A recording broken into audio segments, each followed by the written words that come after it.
Hi, everyone, and welcome back to another episode of I'm Not Gonna Be Quiet. My name's Danica, and I'm your host. Thank you for joining us. If this is your first time, or if you've been with us since the beginning, it's important for me to share with you that this is a space where folks step into the circle of community to share the path that they have traveled to find liberation after periods of staying silent about their experienced pain and harm. In each interview, we get a chance to hear and learn from our guest what they refuse to be quiet about, what their silence cost them, and the price they have paid for their freedom. I'm here, you're here. Let's get free together. So I'm excited today to welcome Gina Parker Collins, who is a woman that I met, I think, online. I was having some issues at my daughter's school and I was looking for support, and someone referred me to Gina. And can I tell you, since that day, she has been a beacon of light. She has been warmth during times where I'm feeling isolated and out in the cold. And she has given me resource after resource to help me support my journey at a PWI as well as my school. So let me tell you briefly a little bit about Gina, and then I'm going to allow her to introduce herself. So Gina is an independent school mom alum. She's a parent advocate, school advisor, social justice activist, and the founder of RISE. RISE is Resources in Independent School Education. Gina, welcome. Thank you. Oh, I love going down memory lane with you. Thank you for sharing what our engagement has meant to you and your community. I really appreciate that. Yeah, it's pretty wild when you think about it, right? That's how we met, just on a humbug, like, help, I'm drowning. Here's a life vest. And yeah, I'm not drowning anymore. So that's our Thank you. history. Yeah, we keep each other afloat. Yeah, that's community. So welcome. Gina, Thank you. before we jump into the nitty gritty, I want to give you an opportunity to tell our listeners a little bit about yourself and about Rise. Can you also just share where we can find you? Sure. So, if I'm to start out with pronouns, I'm she and her. Again, my name is Gina. I am a mom of two brilliant and beautiful Black children. I mean, they're adults now, but they're still my babies.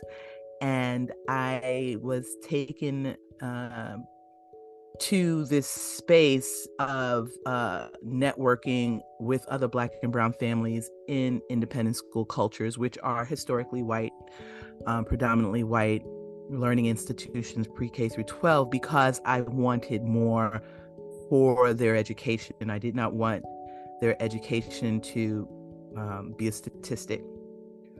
I just knew that they needed more. So I came across this space, we applied, we got in, and then it was, what the hell did I get myself into? What did I get my children into? And I just knew then that I had to show up for them. I had to walk ahead of them. I had to walk with them. I had to walk behind them when I have shown them ways to advocate for themselves in spaces that might not recognize or perhaps acknowledge their genius and could potentially rob them of their joy. So Rise was started really, by that gumption, and also an administrator at the school saw my advocacy and said, "Hey, listen, I have a problem. I'm really trying to grapple with something that happened to a young boy who, young man now who went through the lower school is now in the upper school, is being asked to leave. And I know if his parents had showed up, that whatever went down would have went down differently. I wish there was a Bible I can give Black and brown families. And I said, oh, I can do that. So Rise was born literally out of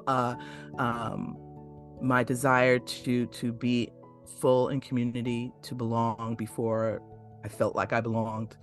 And this ask of an administrator. So Rise, RIISE, at 4Rise, actually at the number 4, RIISE, on Instagram and Facebook, mainly hanging out on Instagram, engaging with people. But RISE stands for Resources in Independent School Education, and we are a network for Black families and brown families who are trying to navigate independent school culture. We're grounded in radical love and self-expression, and we also honor our cultural richness, our perseverance in these spaces, and of course our wellness. And we work with independent schools as well as individual families. That's a lot of work for one person, and then building it out to make a community, which I know you've done. I just want to thank you. I know parents thank you regularly. I want to thank you for what you've given, not just to me, but to our community. It's so important that we share, right? We lift as we climb. When you talked about being inspired to create something so that your children were safe and they weren't left with these traumatized school experiences, I felt that. I felt that in all of my being when you said to walk ahead of them. That's what we do, right? You know, Ella Baker talked about give light and people will find their way. That's what we do by being trailblazers and pathfinders. So I Yes. appreciate that. That clearly it resonated in my spirit, but I think it is a basic tenet of building community. So thank you. Yes. Well, you're welcome. Thank you for being part of that community. So it may appear that I do this by myself. Sometimes, you feel, a little alone in spaces when perhaps you should just be grateful you are where you are, right? We know how highly selective these and rejective of these independent school admission processes can be. But we're here, and it's getting in is one thing, but it's really how well are we getting through, right? Are we thriving, or are we just surviving? And my people are people of joy and resilience, but at the same time we have to be able to speak up for ourselves to get what it is that we need to support our journey. And so we support families getting in, but we also support families while we're in to show up and then create, like you, Danica. You've created great spaces in your community for parents to acknowledge that there's both pride and guilt in this choice that we make around education. Ashe, thank you. I appreciate you honoring what I've done, just like I honor yours. Thank you. Well, all right. So I have an idea, what we're going to be talking about, but let's just jump into it. What have you refused to be quiet about? The experience of Black and brown families in independent school spaces. Yeah, that makes sense. It reverberated in my head when you said, space to talk about the pride and the guilt. So, what has been your experience at, being a person of color at a PWI? It's been empowering for sure. I believe that my level of activism has been realized in an independent school community, and that has everything to do with the mission of our schools. If you read a school's mission, if you're looking at an independent school, please look at their mission, because that can be one of your beacons as you move through that space to make sure that you leverage every aspect of this experience. So for me, it's been empowering. I have been able to network and learn, right? Quite frankly, this school that I put my children in, that I enroll them in, is nothing like the school I went to. So I'm having the opportunity to be a student again. So I take in as many opportunities for development, parent development that many of our schools do offer. So I do love the resources of an independent school. It feels good. I mean, you feel important, but at the same time, you can look around and not see many mirrors of yourself, students, faculty, families. And you wonder, why that is. And then, you come to some realizations around capitalism, around class, around race. And you have to stare that in the face, right? You can try and ignore it, but to do so is dangerous for our children, particularly our littles when they can't articulate, why is it that I don't see many people that look like me, right? That signals something. And I want to disrupt those signals. But also at the same time, being a kindergartner in an independent school is just, wow, it's full of wonder, right? Again, the resources and the faculty and their delight at teaching, at being an educator. We just have to do a little bit more work to make sure that they understand that there's also this child that has cultural experiences that are different than the majority in the class. And I just don't want this minoritized experience to become pathological, right? I want that joy and that genius to remain up front, but it just takes work. And it takes speaking up, and it takes not being quiet. So when you see something, you say something. You can do that. That's, I imagine, what can be a challenge for a lot of parents, particularly when you are in numerically the minority, right? Being able to come into that space, find joy, but then not see yourself. And then what happens when things start happening? Because I imagine for many parents, including myself and those that I have spoken with at my child's school, there's some hesitation, there's some fear, there's some anxiety about speaking up, if your child is harmed, or if as the adults are harmed at a PWI. And so I'm curious, what has been your experience with, your children having, some trouble, some challenging times, or other parents where they've felt, a little isolated, but motivated? Because on one side of the coin is, if I speak up, there could be possible retaliation. There could be counseling out. There could be isolation for my child, and etc. And then the other side is, if I speak up about, an uncomfortable experience or something that didn't land well, then it gets to be acknowledged and possibly corrected. And we do that collaboratively, but that's quite the gamble. So I'm curious, you have a long history of having children in the PWI. What has been the harm or hurt that your family has experienced, and how has that, been rectified? Yes. Definitely an independent school OG. That's what I like to call myself. School kindergarten through 12th grade. So I've had my children on that kindergarten through grade 12 journey. So as I look back, I was never afraid, and I want to encourage families to not be afraid. I can empathize with families who might feel hesitant about speaking up when they are experiencing real and or perceived moments where they feel marginalized. I'm known as the independent school OG, so I do have institutional knowledge on my own personally, as well as through RISE, the community of RISE. And our stories are generally the same, right? And it is emblematic of race in America, period. And then you add on the different layers that an independent school would have. Definitely experienced moments of harm that were uncomfortable to acknowledge, Danica, because it's like I put my children in this space, right? I did this. But my husband often reminds me, what was the alternative? because they are going to experience harm wherever they go as Black children.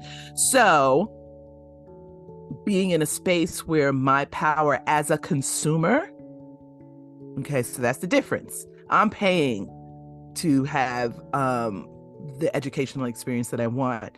There's just certain things that come along with it. But again, if we go back to the mission of our schools, we can hang on that, right? And be able to speak up and also know that there are other people in this space, that educators in particular, that and administrators who are intentional about being the spaces that they're supposed to be for everyone. And I also know that if I speak up for my Black child, everyone is going to benefit because of that, right? Everyone benefits when you take care of the most marginalized in the group, right? A matter of fact, the other day, someone mentioned, you know what? I want more white parents in their decisions around which independent school they're going to send their kids to ask the question, how are your Black children doing here? Because, you know, if the Black children are doing well, all children are doing well. Right. That's the floor. So, yes, have I experienced harm? Have my children experienced harm? I'm still digesting that. My defense has been to speak out on their behalf. But that does not mean that we have not been affected by it. And my children haven't been affected by it. One more than the other. My girl more so than my son. But yeah, I'm still working on articulating what that was. What was that harm, Gina? Tell us, what was that? Yeah. And Danica, I'm still I respect my children's privacy. I respect my privacy. But it's, you know, it's not an anomaly. What I've experienced, what my children have experienced, are not, you know, again, other people have as well. But I do know that the benefits have far outweighed, and we're all better for this advocacy work that we have done. My children are better because they know how to ask for what it is they need and to speak up when things are not right. Yeah, And I to appreciate expect you. that change can happen. Expect the change can happen. Right. I appreciate you sharing all of that, because it just pulls me closer into into a community. So I think when you have these just terrible experiences, these harmful, these violent experiences, um, it doesn't just happen in a vacuum, right? It doesn't happen, you say it, you name it, and then it's over.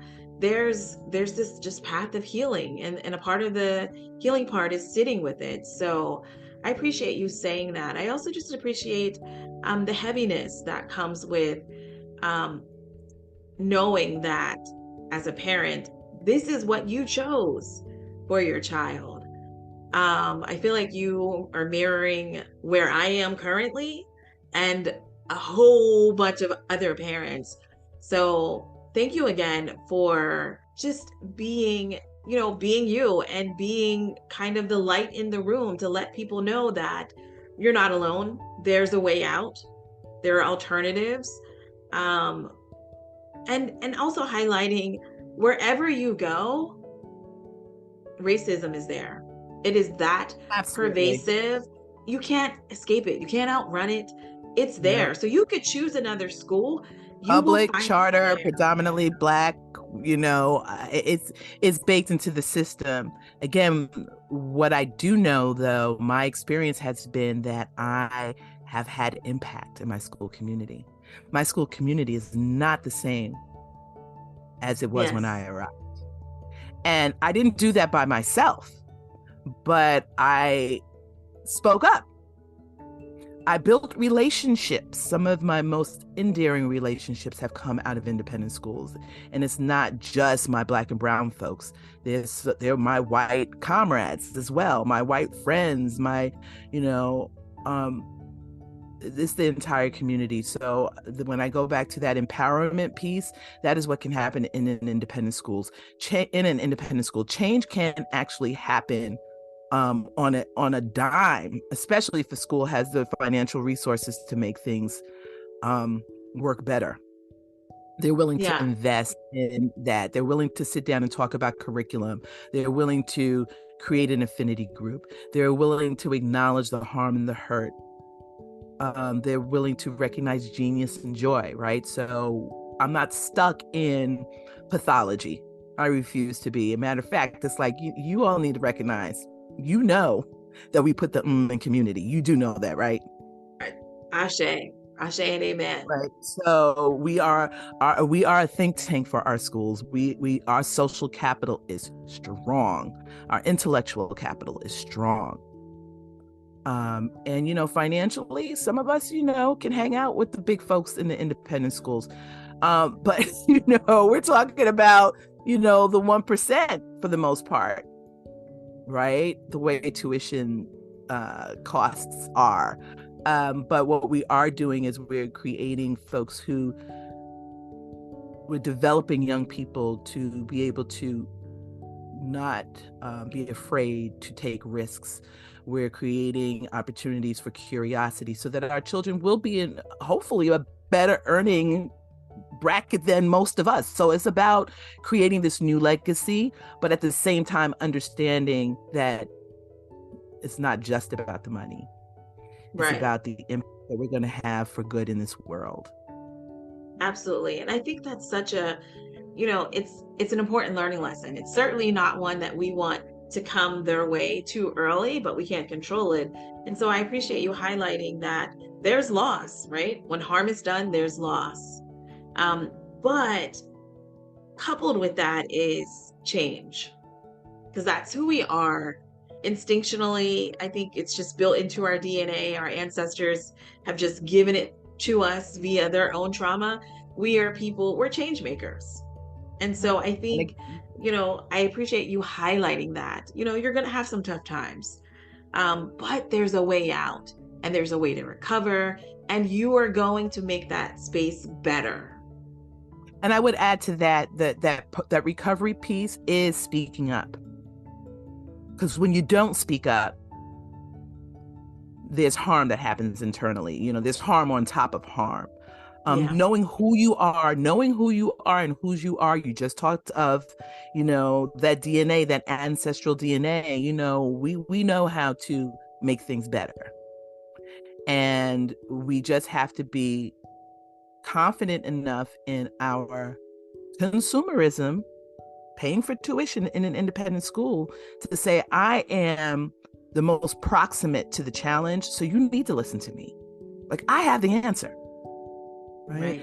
And so when we are looking at independent schools, we have to know that, and when we're enrolled in independent schools, that balance of, pride and guilt, if you look for the joy and the genius in yourself and you're willing to express that, that's part of the healing process.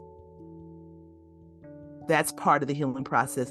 No, you will see me and you will acknowledge me when we're passing each other in the hall. I mean, look at this, So I think the healing definitely comes with us. A little bit of therapy helps too. Okay. I mean, I did offer that to my children. I don't know if I would have offered that in another educational setting. That's brilliant. But it is about development. Yeah, I think that's helpful for parents to hear, because there are things that will transpire that you will not know about, and you might learn well after it happens. But if you offer therapy, knowing that they are going into an environment where, they might be a target, or there might be some implicit bias, or there might be some blind spots of, administrators, staff, etc. So I think that's really helpful. Students as too. well. I mean, like, really, yes. Let's talk about that. I mean, I believe that our schools are doing the work. I don't know if our peer families are doing the work, right? So, but you're going to find that in the workplace. You're going to find that in higher learning. You're going to find that hierarchy, that lack of development in all sorts of settings. And so how do we rise above that? We speak up about the harm, we acknowledge it, and we ask for what it is that we need to heal from it. I love that. I love that. I'm even now, the wheels are turning because I definitely for myself have come in contact with parents who there are parents who are just happy to be there. And when they're just happy to be there because they feel like they've been gifted something and they don't really see themselves as a gift, I see that type of parent struggling the most to protect their child by using their voice, right? And doing it out loud, transparently. So I think everything that you're sharing is so helpful. One, these are the things I'm collecting. Say it, name it. Two, I'm also loving plan for there to be some harm, right? Just plan for it and engage your child in therapy in case there's something that they're not bringing to you that's happening on a peer-to-peer level. I think that's brilliant. There's a difference in planning. There's a very, when I speak to parents now, the RISE toolkit that you're giving me, this will be a part of my talk. Expect for there, because in general, right, if we just take the race variable out, right, take class out, we take all of these variables out, there's just always conflict with children, with human beings. Same with adults, right? There's going to be Conflict. conflict, and some of it will be worked out in a really therapeutic and a safe way, and then some of it will just get ignored, which isn't helpful, and then some just doesn't get worked out well at all. So planning for that and putting your children in therapy or some therapeutic process, whether it's a support group for kids at PWIs, I think that's brilliant. Or the affinity groups are there. There are different programs that are out here. But you brought up something, Danica, about conflict. I mean, when it comes down to it, all of the things that can create conflict still are just conflict. And when we know how to handle conflict, which is to speak up about it, but first build relationship and build trust so that when conflict comes up, like, we don't need to wait for it, prepare for it, as you said, and you do that by building relationships with people who can help get rid of that conflict. And when that conflict happens, those relationships are already built and it is taken care of, right? But we have to help those parents who are just so happy to be there, or the parent that says, well, I'm not focused on race because I don't have to be, for whatever reason that might be. They could be, I make enough money, I'm hanging out with the big boys, I don't see it until something happens. Right. Because it will. There will be something, and if you don't know as a parent, then you're not doing your job. You should expect, I don't think you should have to just drill your children every day. I mean, my kids were the kids that were like, oh, Ma, are we talking about race again? Yes, we are. Because it's reality. But I, at the same time, want you to know that you do belong. And you should be able to show up as your authentic self, even without the many mirrors and windows. And that's another part of what RISE does, is, just helping with other organizations, let families of color know that these schools are for you too. And when people come back, that were parents or students 15 years ago, and they see what a lot of our schools look like now, they are blown away. Because we continue to speak not only to the school, but to our communities to say, you do have options. You have options. And we're here. Come on, check it out and be part of communities that have such impact. And you can do that on a number of different levels. Not everybody's going to be a Gina. Not everybody's going to be a Danica. You might like that, I move with the velvet hammer, right? Like I'll sit on the board. Get on the board. Or I'll be part of the PA. Or I'll help out in the library, or I will do the next fundraiser, or whatever it is. Find your spot. Find your spot. It's really important. Yeah, another another gem, another tool to add to this kit is just do something. You have to do something. And if you're in community, find your lane. Because I mean, everything you're saying is spot on. I think it's timely. I think it's going to help the people along the continuum, right? The people who are used to being the frontline folks. And then the people who are comfortable being a little bit more quiet verbally, but they're moving out loud. I think that's really helpful because I think what parents don't recognize, which is what you shared, at some point it will be your turn. Your family will experience some type of disruption, some type of harm, and you will need the support of your community. So if you join the community and find your place, what we end up doing is we stretch the protection. Protection isn't just, when our children are with us or when they see us or when they see, their best friend's family, but protection is when they see all of these brown faces, like you said, in the library volunteering, chaperoning a trip, um, in the school committee, the school board meetings, a teacher who has a child there and is taking meetings with the head of school and etc. If you join community, then it makes us stronger. It makes us healthier. It makes us happier. It makes us more resilient. And it gives you that same support. I love that. I hope every parent out there who's thinking about sending their children to a PWI or who have children at a PWI hear this and hear it well, because what you're sharing will transform their lives. It will transform their children's experiences at a PWI. I'm curious, for the parents who struggle saying what they've experienced and saying it in community so that they can get support, what do you think they lose when they just go it alone and get nowhere with it? I think they lose the investment that they've made. I mean, it still does come down to, I mean, if we want to just talk about the economics of it, if you have to protect your investment. You have to protect your investments. And so we have our financial investment, and then we have our biggest investment, our children.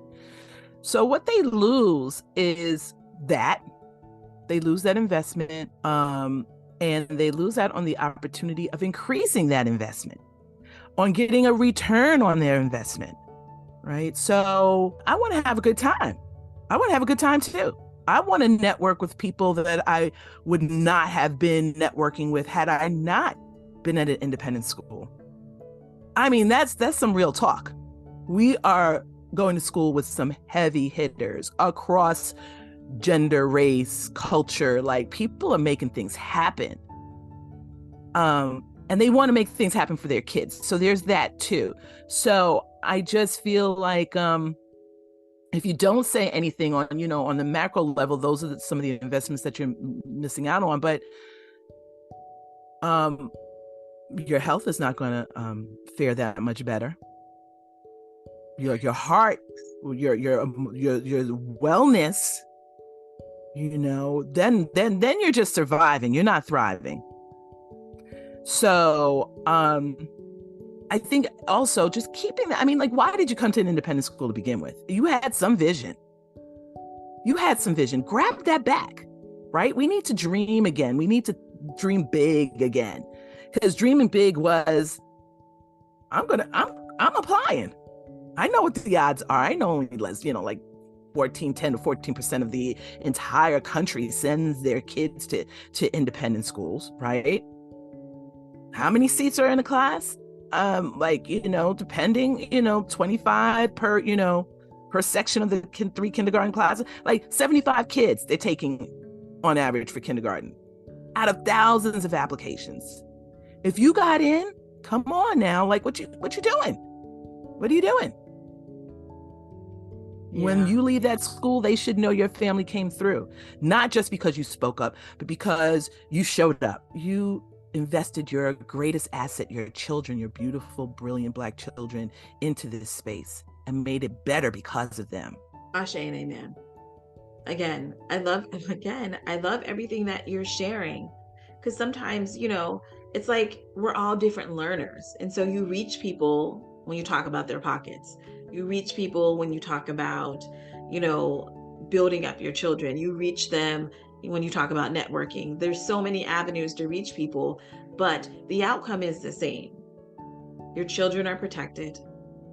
Your children become resilient. Your children shine, and your children build or get to be built into confident, intelligent, self-assured, high self-esteem having, curious, beautiful human beings. That's the goal. So I appreciate you kind of giving us a roadmap on how to show up, find your lane, how to show up. That's beautiful. So I guess in closing, recognizing that you are the OG of independent schools, you've done it, you've written a book, you know what the rules are, you know the blind spots. What do you want to leave with our listeners? Like, what do you hope they'll take away from all the amazing things that you shared? I mean, the first thing that comes to mind is that we're worthy of an exceptional education. We are, as part of our legacy, to bring our authentic selves into these spaces, to flash that social capital, and to know at the end of it all, you have done what you set out to do. You had a vision for your children's education, for their experiences, and you invested a lot. So I want, finally, us to just give ourselves some grace with this, to trust that we are walking the path that our ancestors set out for us, right? We don't need to play it small at all. Don't play it small. That was it right there. If you said nothing else, don't play it small. That was it. I feel like you took us to church, to mosque, you took us everywhere. Like, walk the path that our ancestors led, that they provided. Walk that path. Yes, ma'am. And at the same time, I mean, you get to also take part in the, I went to Howard, and by the time I got to Howard, it felt like we were in that kind of like me generation. It was all about, there was no social activism going on. Reagan was, kind of in the mix. And so South Africa was where things were happening, right? Like there was no protest. I wanted to protest. I felt like I missed out. Like I was born during the civil rights movement. So I was a kid, but that's still part of who I am, right? Like I needed to express that somewhere. So I was in the majority at Howard, so that felt that space of higher learning felt really good and nurturing to me, but I also felt like, but where's my fight? What am I, what's my cause here? And it's at an independent school, honestly, and of course, where we are as a country, with the racial reckoning, we are once again recognizing that, no, it's not all good here. We got a lot of work to do. But at an independent school, you just have that opportunity to say, excuse me. And people respond to that. Yes. Remember that mission statement? Right. Let's sit down and have a conversation because I want to partner with you. So that level of activism is exciting to me. It's exciting to me. I'm speaking on my, behalf. I feel energized when I know that when I walk away from here, that I've had a hand at impacting this space socially. Yeah. Thank you for saying that, and thank you for the work that you're doing, because it's real labor, right? It can be emotionally and physically exhausting. Ooh, so take care of yourself too. Yes. It's a labor of love, but we do. And thank you for that, because you do, in this activist way of being very active, I do have to remind myself, Danica, yes, take a step back. sometimes you just have to take a step back for your own self-preservation, and that's okay, because guess what, it's going to be here next week. Right. It's not going anywhere. Yeah. Yeah. I have to thank you for the work that you've done, for the work that you're doing. It's transforming people's lives, like whole families. And I wish for you, because you have this spirit of, we gonna get this right, we gonna protect these babies. That's your calling. And I wish for you to be met with folks who want to be agreeable, to be met with folks who want to partner with you, to be met with folks who want to follow your lead, because you deserve that. Your labor is not gone. It's unnoticed, right? It's greatly appreciated. Um, it's needed. It's necessary. And so I just wanted to take that moment to give you that light, because I know what this work is, and I know what it can do to you if you're not alert and have some plans in place to protect your wellness. Yeah. Well, that happens when there are people like you, Danica, and folks are out here. I don't mind meeting the opposition either. I just kind of like move out of their way, though. I just get to the person and the people who are have the same mindset, right? Like, so there's strength in numbers.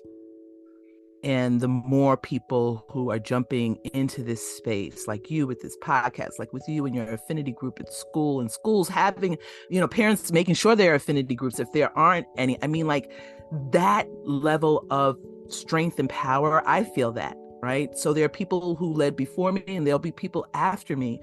But we have to also start not being silent with ourselves. Right. It's like, I see something in you, mom, of the second grade student. Like, I'm moving out of this position. I think you should consider it. Oh, I don't have time. I don't have time either. But we make the time. We have to make the time, right? So we have to inspire and encourage one another we have to create a plan. We have to be strategic about who we see in community that can be that next, who can be that successor, right? That succession planning is important. It's not about Gina. It's not just about, it's about us. It's about us. And so there's plenty of space for all of us. Right. There's plenty of space. We all come with our gifts and our talents that we bring to the table. And so we need to embrace that too. So I honor you, and I thank you for not being quiet. We have our podcast Articulating. We both, between articulating and I'm not being quiet, are talking about voice. Right. We are griots, right? We are. We are called response people. Ashe. Yes. So, and we lead with radical love. And we're all going to do things differently. I mean, I think of the successors, like that. There are some successors or currently, current parent leaders who, you think that you and I like to make sure that our voices are heard. There are some who speak very loudly, who some people want to say, okay, well, this is how we should be doing it. This is how, the respectability politics comes into play. And that's one of the things I want us to be careful of. Yes. All bring something to the table. There's different ways of expression. And the fact that you're coming to the table is enough. Be yourself when you come to the table. Of course, there's certainly better ways to communicate than others, but by all means, communicate. We'll figure that out once we get here. Right. Just show up and be ready to talk. Just as you are, just as you are. So thank you. Thank you so much. It's my pleasure. Thank you again, Gina Parker Collins, founder of Rise. You've left us with so many action steps. You've left us with a vision. You've left us feeling in community. And that's important because if you feel like you're in community, then you're more inclined to take stake and to stretch it and make it be what you need it to be. So we're rising together. That's what we're doing. That's what we're doing today. We are doing Right? that. Doing that today and tomorrow. The day Yes. after that. And we're going to inspire others to do the same. So thank you, Danica. Thank you for being in community with Rise. Traveling from Philly to be in New York City at Barnard College last year this time for our Rise Parent Power Conference. And we want to continue that exchange of ideas and presence. So we'll Yeah, be I seeing each loved it. Anytime you need me, I'm there. I loved it. I other. love being in And community same with here you and coming your down to folks. Philly. Same with Philly, Yes. you know. Thank you everyone for tuning in. I appreciate you following. I appreciate you leaving comments. This is how we build community. And so until next